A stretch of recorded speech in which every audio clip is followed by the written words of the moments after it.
Presentation today. Please help me welcome to the stage Mr. Craig Halliday.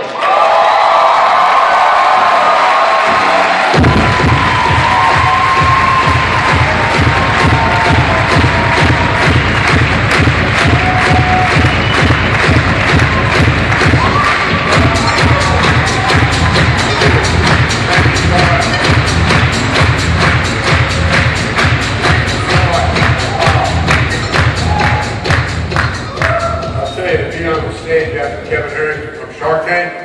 Right, the only thing I had to do with tanking was when I was young, I was tanking most of the time, and that was kind of the way I lived my life. It wasn't something I'm super proud of, but kind of true. I'm excited to be here today. I know it's been said many, many times, and a lot of people come on stage and say I'm excited to be here, but you know, I have an advantage over a lot of you here because I've been in this industry for 34 years, but more than that, I've seen audiences this size become stadiums of 50,000 people. I have no doubt in my mind that this organization is on track to do the same thing. You know, people ask me sometimes, what do you do anyway? I said, I'm kind of a people expert. I study people. Because I love stories. I love stories of people's lives. One of the greatest things that brought me into this business was the Ben Shabbat story. The story of overcoming, the story of achieving. But I want each one of you to know that, you know, the Ben Shabbat story is a story for their family. We're part of that culture, we're part of that community, but you'll be remiss if you leave this weekend and don't realize that you have a story. That you have a story to tell of your life, of where you've come from, and where it is that you want to go. One of the things I love the greatest about this business, when you get introduced to the business, no one ever says to you, where have you been? All they say is, where do you want to go? And that, for guys like me, that was a big advantage. I know for some of the other leaders sitting up here, that's a huge advantage that someone just wanted to know where you wanted to go instead of where you've been. Because maybe we're proud of where we've been. Maybe we didn't do much. Maybe we lived an average life. Maybe we never accomplished much because of things that happened or, you know, struggles or things that we had to overcome. And some of us overcame and some of us not so much. But this business, somebody sits down with you and says, where do you want to go? That's like a clean slate for a lot of us. That's a good thing. But I also know, as I spend time with people all over the world for 30-some years, is that a lot of you came here today and you're not sure about your why. You're not sure, I know I came, somebody invited me here, but I'm not really sure why I'm here. I want to help you understand that today. Because see, none of you are a mistake. I believe, this is just my personal belief, that this company is anointed. I really believe that with all my heart. And I believe that nothing happens by accident. I believe that every one of you here are not here by accident. There's providential things that happen in our lives. And for this weekend, some of you, it will be a providential weekend. It'll be a weekend where you, all of a sudden, you don't even understand why, but your life's going to begin to change. Your life's starting to change. And for some of us, we know what we need to do in order to do that is we've got to change. And we've got to go from carrying the past forward so that we can live our lives at the place we're at because it gives us an excuse. I did that for a lot of years. You know, terrible upbringing, obese as a child, all the bad things that happened in my life, alcoholic mom, dad deserted me. All of the things were part of my story. But I just decided, like some of you are going to decide this weekend, that the story isn't over. That a lot of you, our life is like a book, and a lot of you have gone to chapter 3 or 4 of a 10 or 15 chapter book, and you've closed the chapter because of what's happened. And the first 5 or 6 chapters, they're not something you're excited about or proud of. Well, I'm here today to tell you that you need to open the book and that God's not finished.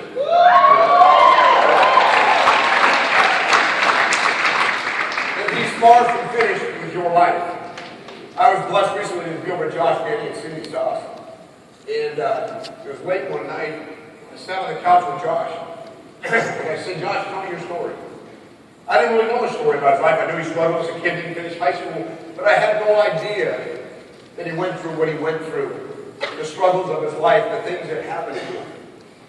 And as he shared that story with me, all I could reflect on was about 2 hours before. See, I'm an observant guy. I like to watch people. I was watching Josh and Cindy with their 2 little girls. And I watched this little girl, all she kept saying is, Daddy, watch. You know how kids do that sometimes? Daddy, Daddy, Daddy, Daddy, watch me, watch me, watch me. And Josh would give her all this attention. As soon as he was done, he'd turn to talk to me, and she'd go, Daddy, watch me. And for many of us, we spend so much of our life just wanting someone to watch me. Just somebody to watch me. Maybe you didn't get watched that much as a kid. But you just want someone to watch you, somebody to believe in you, someone to lift you up. When you're searching your why today, and you came this weekend and said, why am I here? What's my purpose? Where am I going? You have to understand that somebody wants you to watch them. There's an appointment for you in somebody's life where you're going to show up.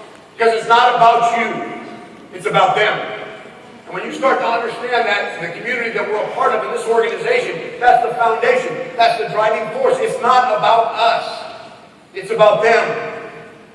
And these little girls, and I watched them, and I watched Josh grab them and roll on the ground with them and play around with them, and I knew something. But it was a victory. Because after hearing his story, I knew if his life hadn't changed, he would have never had that blessing. His life didn't change. Because of where he came, he never thought he could be a good dad. His dad left. His dad's not in his life. His dad's never been in his life, really. But I watch him bless two little girls by loving on them and caring for them. And watching God's love pour out of these little girls and Cindy. And I watch the two of them in their relationship.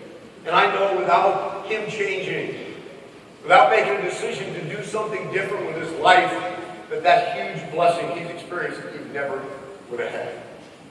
I watched John Malott and Tiffany when I'm over at their house recently, a while back, and I watched their little girl run up to John, sit on his lap, kiss me, Daddy. John's kissing her, loving on her. I watch how he and Tiffany are together. And I know where John's come from. And I know if he hadn't changed his life, the blessing he has now with that little girl and his other daughters and with Tiffany and that marriage and being able to change your life because he decided to change his life. Why are you here? What's your dream? What's your purpose? It's exactly that. Because a lot of you come into this weekend crippled. You crawled in. You know, John talked about it a lot. You crawled in or Jess talked about it. You crawled in, you barely made it, you hardly had the money to come. But you're here because you just hope maybe something's going to change. Maybe if I can just have one thing in my life change this weekend, I can go home and be different. And I can love my kids, and I can love my wife, and I can be a different person. That's the dream.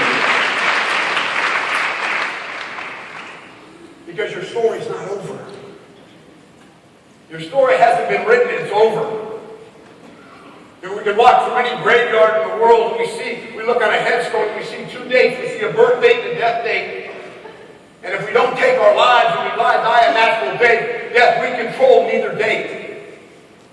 But I know and you know, and being able to change my life and make decisions so I can bless my children and change my life, I had to live the dash. And many of you today need to live the dash. And you need to ask yourself, how am I living the dash? It's not about how much money you can make. How many lives are you touching? How many people do you get the chance to share your story? Because I believe with all my heart, if you would have been here this weekend on this stage, some of you sitting out there, I don't know who you are, and you could have shared your story with this audience, you would have changed people's lives forever. And I know that's a lot of responsibility, Greg. That's a lot of responsibility. Heck yes, it is. But unless we learn to overcome, unless we learn to go somewhere from where we've been, then our life seems futile. I learned, sitting down, being abused by men, being an obese child, having a fall, all the things that I went through. I knew if I didn't change my life and make a decision that I was going to overcome those struggles and that pain and that sorrow and that all the stuff that went on, if I didn't overcome it, there would never be purpose in it. I would never get blessings from it. And many of you today, you're still there, you're still wallowing in that past, and you sit here and you have such a low self-image, you can't imagine yourself being on stage, you can't imagine yourself changing lives. I want to point you to Josh Davis. I point you to John Malott. People that know might not have ever been bet on. I love the down and outers. I love the ones nobody bets on. Because you know what? When somebody decides to change their life, dynamic things happen. Lives get changed around them. So it's not just the Ben Shabbat story. It's your story. And you have a responsibility to tell that story. Every single one of you. You have a responsibility to go out in your life and realize that your purpose, your dream, how do I develop the why in my life? Let me tell you how you develop the why. You take your eyes off yourself and go serve someone else in your life. You take your eyes off yourself and you realize that your greatest blessing will come from the people in your life. I've said it many times in the leadership, and we know this to be true. Your greatest moment will not be in recognition when you're on stage as a crown. In fact, Tiffany came up to me a little earlier today and she said, hey, we're going to go on stage to be as crowns. We want our ringers to come up with us. You know why? She understands it. The greatest moment won't be the day you stand on stage as a crown. I don't care where you are in the business. It'll be when you sit in an audience right there and you have a Kleenex box this full and all you do is sob like a baby because someone's down the stage who you found, who was down and out and quit on their life and didn't know where they were going and you showed up.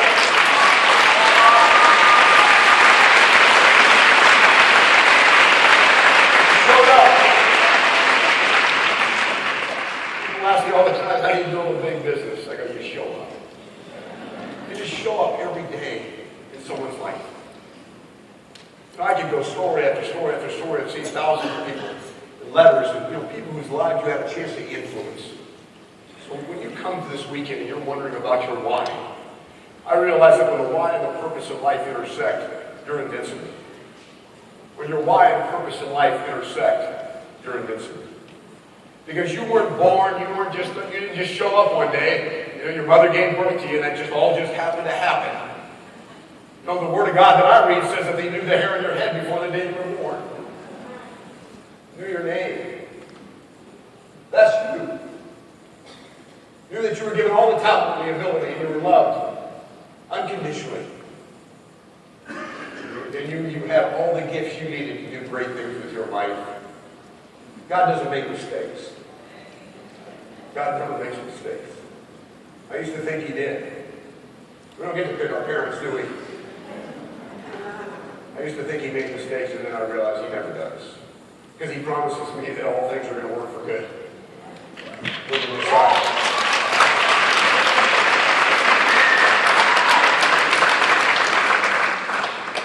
This is an emotional business. I love Tim Burton. The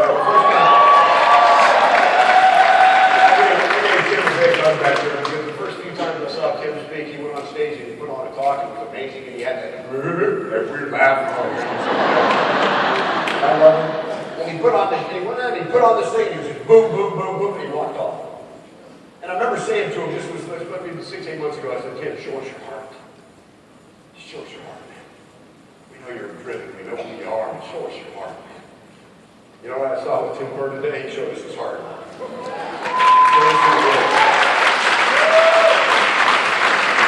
you know what I found out when you start hanging around people like we get a chance to hang around? Your heart starts to get affected. You don't show up there with a hard heart and last very long. You'll be back out there, you'll be sitting on the couch out there somewhere going, that's too much for me. Because it just seems to grab you and pull you in. It's contagious. We have something so amazing. I've been to big events like this, and it's what's interesting. You know what the leadership was? They were back in a room back there with all the food, incredible room, all leather, everything roped off so nobody could get back there. They had food, all of the best food, steak, lobster, and all the diamonds and above got to sit back there. Didn't pay much attention to who was speaking. They were just back there partying and going because they'd succeeded. You know what makes us different? Look where your leaders are.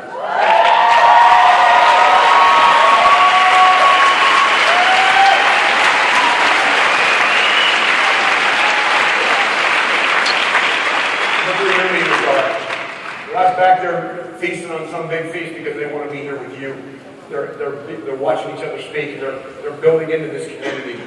We're never going to be any different than that. If we were, I wouldn't be here. Because I know what it's going to take for us to have 5 million people in this business. I know what it's going to take us to fill Coliseums.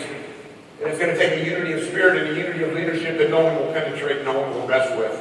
And one that's committed to the values and the core that we talked about today. But what we need, I'm telling you what we need, and I'm going to help you develop your why today. We need you. We need you. Not the person to your left, not the person to your right, the one in your seat. We need you. Because you're a story. Because you quit on your life not too long ago, and you've come back again.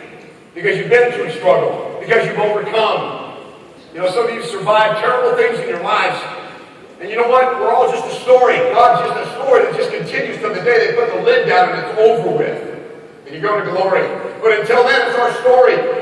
Like, you know, struggle is less painful than regret.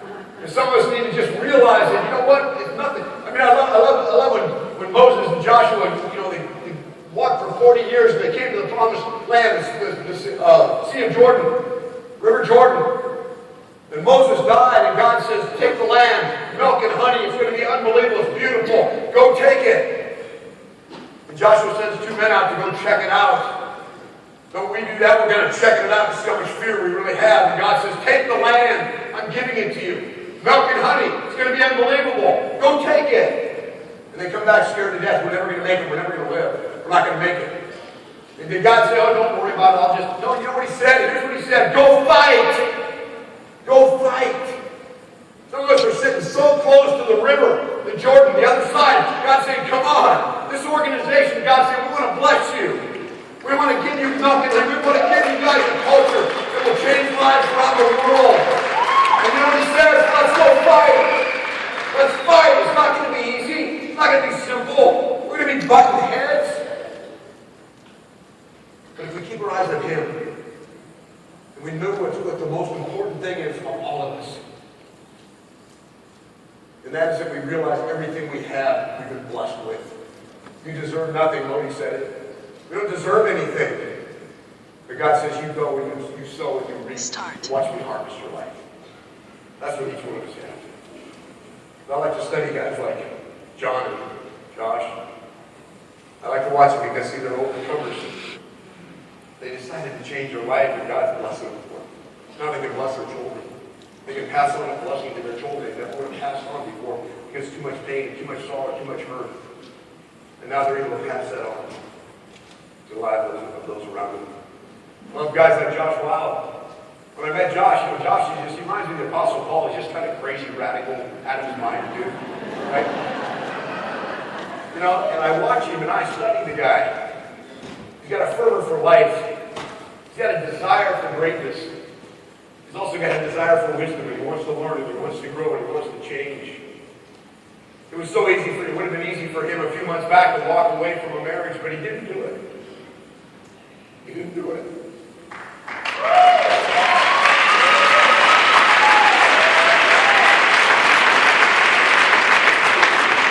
He had enough nerve as a man to go back and to work on it. Is it perfect? Heck no.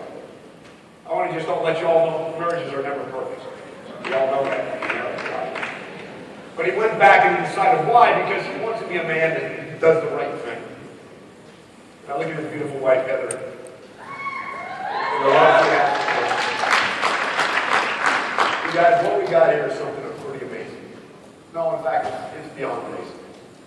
It's mind-blowing. And we're being blessed.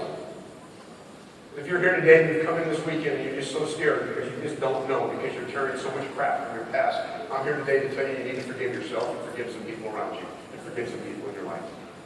When you can do that, it's time to go and to bless your kids and to bless your organization. Because we need leaders like you to rise up and tell your story. There's a bunch of you coming on, I know it. I hear stories all over the country of what you're doing and the kind of things you're doing. But I want you to know that we're blessed. All of us. You know, I spent 10 years in doing men's ministry. And one thing I know is I know men. We think we're really tough, don't we, guys?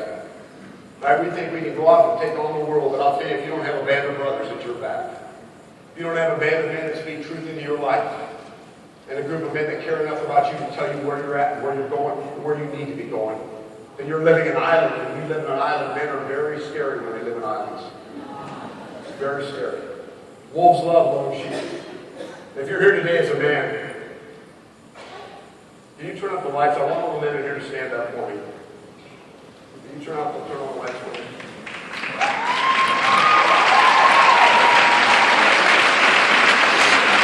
This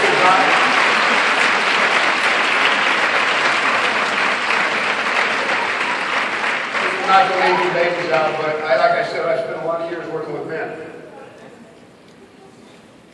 for my own life, my dad left and I had a hole in my heart. And my buddy Gordon Belville wrote a book called Healing the Master of the Soul, talks about that hole that we have in our heart because of the dad we never had.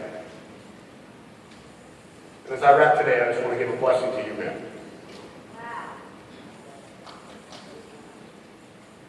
We need men to rise up. We need men to fall in love with their God. We need men to fall in love with their wives. We need men to get over the things of the past that hold us back. We need men that can bless the second generation so that their generations go 7 generations to the promise. I want to bless you today. And I want to tell you, I know what your struggles are. I know what you've been through. I know the pain. I know the sorrow. And I know how much you hurt. But there's men up here as examples for you of just being willing to get on your knees and change your life. And to become everything that God makes you to be. When you do that in your life, the business won't be tough, relationships won't be tough, and forgiveness will be there for you and for the past. And until we do that, man, we end up in bondage. We're a band of brothers and ladies, but we are a band of brothers, men, that will fight for each other. The Israeli army fought back to back because nobody could kill them from behind. You're going to take me in front. I want to challenge us as men to be back to back with each other and to be back to back with the men on this team. And don't you think we don't need you because we need every one of you. I'm going to pray that God bless you. I'm going to pray that God blesses your lives. I'm going to thank you for the Ben Shabbat family who have their priorities right and know where their blessings come from. I want to call you men to rally. No, there's no reason why the next time we have an event, we know we shouldn't have 5 or 10,000 people there. If you men become men, and quit being afraid. Quit being afraid of yourself. Quit being afraid of what's out there. And let's get some gumption. Let's get some courage. And let's go out and do something amazing with our lives. Every one of you can do it. It's time. It's time to step up. Whenever we fear in our lives, our fear is about us. We need to be about others.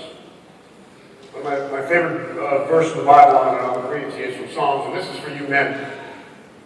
My favorite is Psalm 41 through 4, and says this. And tell me if this isn't you guys. I waited patiently for the Lord. He turned to me and heard my cry. He lifted me out of a slimy pit, out of mud and mire, and set my foot on a rock. And he gave me a firm place to stand. He put a new song in my mouth, a hymn of praise to God. Many will sing and fear and put their trust in the Lord because of your life. Secret, we are on a roll. We have an army that's going to change the world. And men, we need you. Your wives need you. Your kids need you. This organization needs you. I waited patiently. He lifted me out of the miry clay, put my foot on a rock, and a new song in my mouth. Guys, your story's not over. Let's go live it.